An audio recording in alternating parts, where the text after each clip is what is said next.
Hamas के हमले के जवाब में इजराइल की वायुसेना ने गाजा के कई इलाकों पर एयर स्ट्राइक कर दी है, हवाई हमला कर दिया है। इजराइल के प्रधानमंत्री बेंजामिन नेतन्याहू ने यह कहा है कि यह हमला नहीं है, ये युद्ध की शुरुआत है। यकीन मानिए ये बहुत बड़ी बात है, बहुत बड़ी स्टेटमेंट है। उसके बाद बेंजामिन नेतन्याहू ने यह कहा कि इसे हम जीतेंगे ही। इतिहास याद करिए, हमेशा से इजराइल की ओर से दुश्मनों को खदेड़ कर चुन चुन कर मारा गया है। इजराइल की वायुसेना ने गाजा में 17 ठिकानों पर पहले अटैक किया, हमास के 4 हेडक्वार्टर्स पर एयर स्ट्राइक की, और ये एयर स्ट्राइक इसलिए की गई क्योंकि हमास की ओर से पहले इजराइल को टारगेट किया गया था। इजराइल के हमले में गाजा में 220 से ज्यादा लोगों और आतंकियों की मौत हो गई है, और यकीन मानिए ये सिलसिला यहीं थमेगा नहीं, हमले और बढ़ सकते हैं। इस हमले में 1600 से ज्यादा लोग घायल हुए हैं। कितने और घायल हैं, कितनी और मौतें हुई हैं, ये जानकारी आनी अभी बाकी है।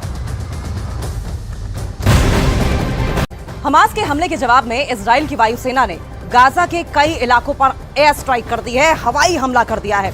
इजराइल के प्रधानमंत्री बेंजामिन नेतन्याहू ने यह कहा है कि यह हमला नहीं है, ये युद्ध की शुरुआत है। यकीन मानिए ये बहुत बड़ी बात है, बहुत बड़ी स्टेटमेंट है। उसके बाद बेंजामिन नेतन्याहू ने यह कहा कि इसे हम जीतेंगे ही। इतिहास याद करिए, हमेशा से इजराइल की ओर से दुश्मनों को खदेड़ कर चुन चुन कर मारा गया है। इजराइल की वायुसेना ने गाजा में 17 ठिकानों पर पहले अटैक किया, हमास के 4 हेडक्वार्टर्स पर एयर स्ट्राइक की, और ये एयर स्ट्राइक इसलिए की गई क्योंकि हमास की ओर से पहले इजराइल को टारगेट किया गया था। इजराइल के हमले में गाजा में 220 से ज्यादा लोगों और आतंकियों की मौत हो गई है, और यकीन मानिए ये सिलसिला यहीं थमेगा नहीं, हमले और बढ़ सकते हैं। इस हमले में 1600 से ज्यादा लोग घायल हुए हैं। कितने और घायल हैं, कितनी और मौतें हुई हैं, ये जानकारी आनी अभी बाकी है।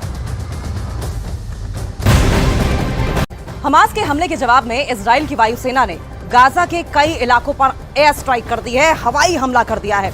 इजराइल के प्रधानमंत्री बेंजामिन नेतन्याहू ने यह कहा है कि यह हमला नहीं है, ये युद्ध की शुरुआत है। यकीन मानिए ये बहुत बड़ी बात है, बहुत बड़ी स्टेटमेंट है। उसके बाद बेंजामिन नेतन्याहू ने यह कहा कि इसे हम जीतेंगे ही। इतिहास याद करिए, हमेशा से इजराइल की ओर से दुश्मनों को खदेड़ कर चुन चुन कर मारा गया है। इजराइल की वायुसेना ने गाजा में 17 ठिकानों पर पहले अटैक किया, हमास के 4 हेडक्वार्टर्स पर एयर स्ट्राइक की, और ये एयर स्ट्राइक इसलिए की गई क्योंकि हमास की ओर से पहले इजराइल को टारगेट किया गया था। इजराइल के हमले में गाजा में 220 से ज्यादा लोगों और आतंकियों की मौत हो गई है, और यकीन मानिए ये सिलसिला यहीं थमेगा नहीं, हमले और बढ़ सकते हैं। इस हमले में 1600 से ज्यादा लोग घायल हुए हैं। कितने और घायल हैं, कितनी और मौतें हुई हैं, ये जानकारी आनी अभी बाकी है।